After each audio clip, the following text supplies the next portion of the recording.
qaban doontaana waxaa ka mid ah Kuuba oo ciidamadeeda heegan buuxa gelisay iyadoo isku diyaarinaysa weerar suurtagal ah oo Mareykanku ku soo qaado xilli madaxweyne Trump uu sheegay in la joogo waqtigii uu awood ku qabsan lahaa jasiiradan. Dalkan oo wajahaya caqabado waaweyn oo xagga tamarta ah iyo xayiraado Washington kaga yimid ma iska caabin doonaa weerarka soo wajahan insa dhabiya Venezuela oo xulafadiisa dhawahayd ayuu qaadi doonaa.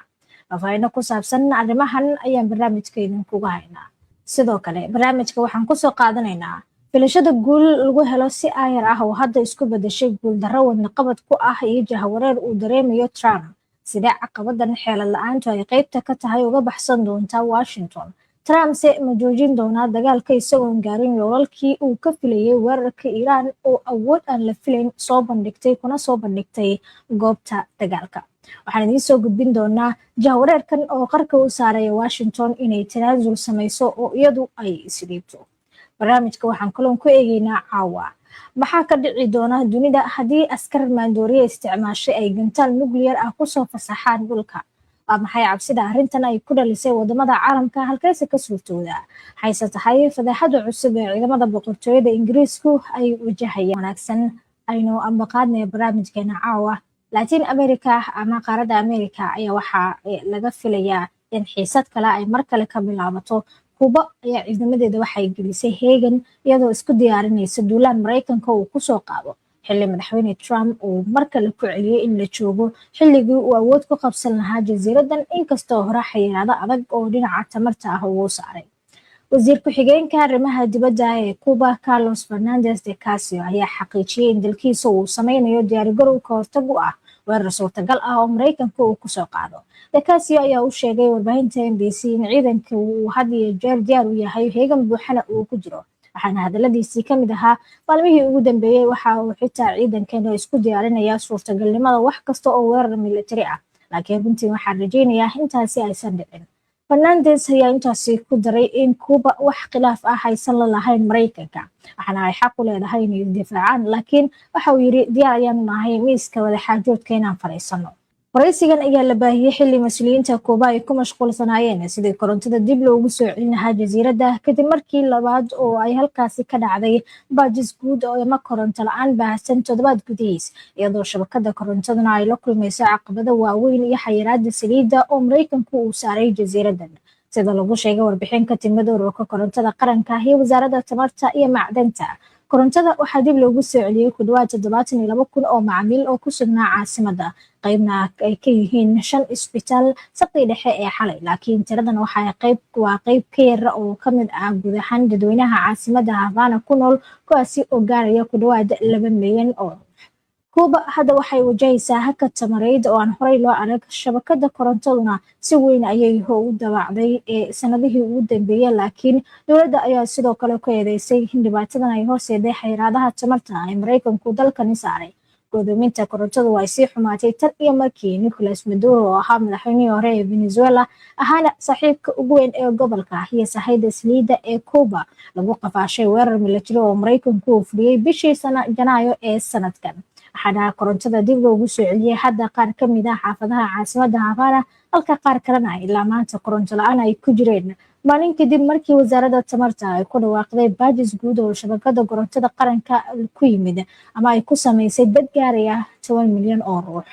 dalkan ayaa tan iyo sanadii 2024 la kulmay 7 jeer oo koronto go' ah taasi oo nolosha Kuubaanka adkeysay iyagoo ka baqayay in cuntada ugu jirta qaboojiyaasha ay ka xumaato iyo dhibaatooyin kale oo ka jira jasiiradan kuwaasi oo ah dhibaato dhaqaale ay bartanka u joogto.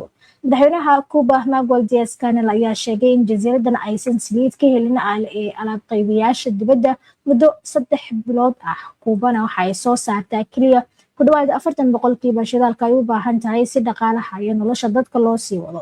Trump ayaa ku hanjabay hadda inuu ku haminayo inuu qabsado dalkan gabigiisaba xilli uu madaxweynaha Mareykanku ku hanjabayo inuu canshuur ku soo rogi doono dalalka saliidda Kuuba u idgeeya.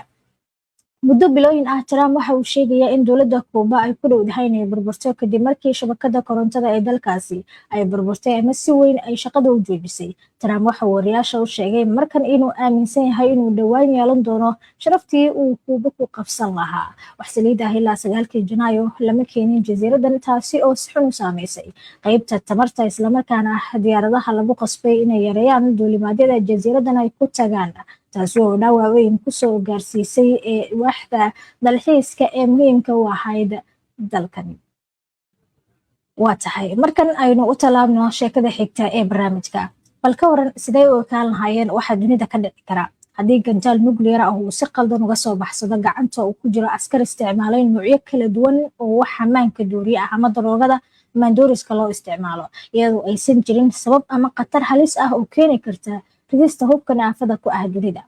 fadeexad weyn oo kasoo muuqatay dhowaan ayay dunidu ku baraarugtay, taasi oo dul hoganaysa ciidanka badda ee boqortooyada Ingiriiska, waxaana in ka badan 170 xubnood oo ka tirsanaa ciidanka badda boqortooyada, gaar ahaana qaybta khaaska ah ee markabyada quusa ee nuclearka lagu helay inay isticmaalayeen daroogo muddo 7 sano ah. sida ay qortay jaridda The Telegraph ee Britain, wasaaradda difaaca ee Ingiriiska ayaa sheegtay in kiisaskan ay ka mid yihiin daroogooyin kala duwan oo mamnuuc ay tahay isticmaalkooda, sida kokaynta, xashiiska, ecstasy oo ah daroogada farxadda ama mala'awaalka ee lagu helo, iyo sidoo kale steroid oo ah tan kor u qaada awoodda murqaha iyo jirka, iyo waxaa ka marnayn sidoo kale daawooyin loo isticmaalo walaaca iyo hurdo la'aanta. jariiradu waxay sheegtay in 175 ka mid ah ciidankaasi lagu helay maandooriyaha intii u dhaxaysay sanadihii 2018 ilaa 2024, 52 ka mid ahna ay markaasi ku jireen shaqada markabyada quusa. wasaaradda difaaca ayaana xaqiijisay in inta badan askartan laga eriyay shaqada ciidamada badda ee dalkaasi. arrintan waxay sii adkeysay kadib markii wasaaraddu ay sheegtay in daroogo aan lagu helin baaritaano lagu sameeyey gudaha markabyada quusa oo si aan kala soc lahayn u dhacday, laakiin natiijooyinka imtixaanka daroogada waxay abuureen walwal amni oo culus. qaar ka mid ah askarta ee laga helay ayaa ku shaqayn jiray markabyada quusa ee Vanguard Class loo yaqaano, kuwaasi oo wata gantaalo nuclear ah oo Trinidad 2 ah, waxaana hubka istiraatiijiga ah ee Ingiriiska oo haysto kan ugu muhiimsan uu yahay hubkaasi. khubarada military ayaa ka walaacsan halista amni ee isticmaalka maandooriyaha askarta ka dhalan karta, gaar ahaan deegaanka xasaasiga ah ee ay ka howlgalayaan ciidamadan iyo hubka ay gacanta ku hayaan.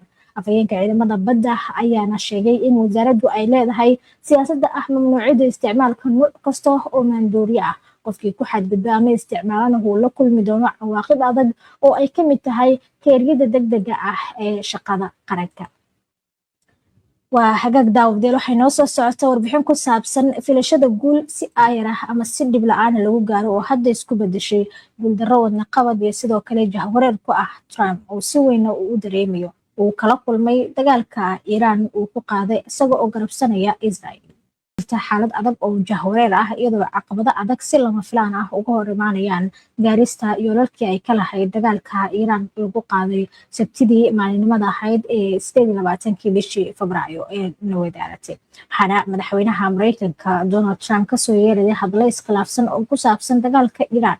wargeyska The New York Times ee kasoo baxa Mareykanka ayaa isweydiiyey in haddii Trump uu go'aan ka gaari karo waxa uu ugu yeeray in filashada guusha si fudud isagoo aan gaarin yoolal badan oo uu sheegay in uu u aadinayo taageerada weerarka military ee Iran oo la siiyo Israel. jariiradu waxay la socotay calaamado muujinaya in saameynta howlgalka ka dhanka ah Iran laga yaabo inay ka badato waxa Trump uu filayay, sida kororka qiimaha saliidda Mareykanka oo gaaray ilaa $4 halkii dhidib ee dareeraha saliidda ah, burburka kaabayaasha guud ahaan gacanka khaliijka ee adkeysiga maamulka Iran oo aan la filayn, iyo kala duwanaanta mowqifka xulafada Mareykanka ee dagaalkan. hadallada Trump badankoodu ay iskhilaafsan yihiin, taasi oo dhaliilayaashu ay u arkaan cadeymo muujinaya in dagaalku uu bilaabay isagoo aan haysan xeelad cad. taageerayaashiisana waxay u arkaan inay tahay tani istiraatiijiyad qarsoodi ah. ma fiicna xaaladda marinbiyoodka Hormuz oo hakad ay kusoo rogtay ama xayiraado ay kusoo rogtay Iran. Trumpna waxa uu ku wargeliyay xulafadiisa in dalalka kale ee isticmaala marinkan ay tahay inay ilaaliyaan oo kormeeraan maraykankuna ma samaynayo. waxaana intaasi ku daray in ciidamada maraykanku ay ka caawin doonaan. Richard Haas oo ah gudoomiyihii hore ee golaha arrimaha dibadda ayaa sheegay in hadalladaasi ay yihiin dastuur cusub oo Trump bariga dhexe u samaystay, kaasi oo ah aniga ayaa abuuraya dhibaatada adiguna waajibkaaga qaado. waxyaabaha lama filaanka ah ee dagaalkan ka dhashay. Diriradu waxay sheegtay in Trump uu wajahayo waxyaabo lama filaan ah sida diidmada Tehran ee ah inay soo bandhigto isdhiibid aan wax sharuuda lahayn iyo isku dhexyaaca ka jira suuqyada tamarta, taasi oo hay'adda tamarta caalamiga ah ay ku tilmaamtay burburka ugu weyn ee taariikhda ay la kulanto sahayda saliidda ee guud ahaan caalamka.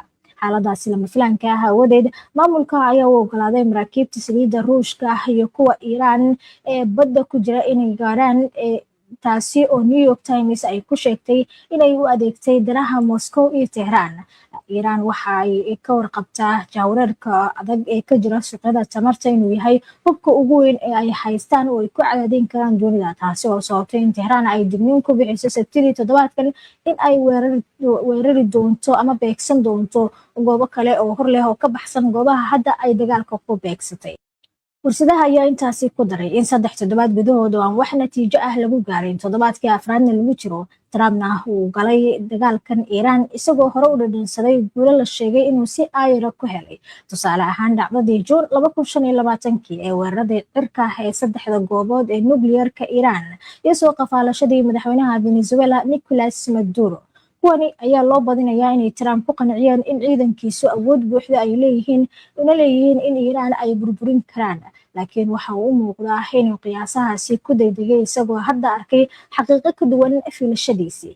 Iiraan waxay Trump u keentay caqabado cusub isagoo oo markii hore sheegay in faragelinta military ay kaliya noqon doonto waqti gaaban, balse dhab ahaantii waxay ku noqotay mid dheer oo aan dhammaad muuqda lahayn ilaa isagu uu noqdo mid isdhiiba.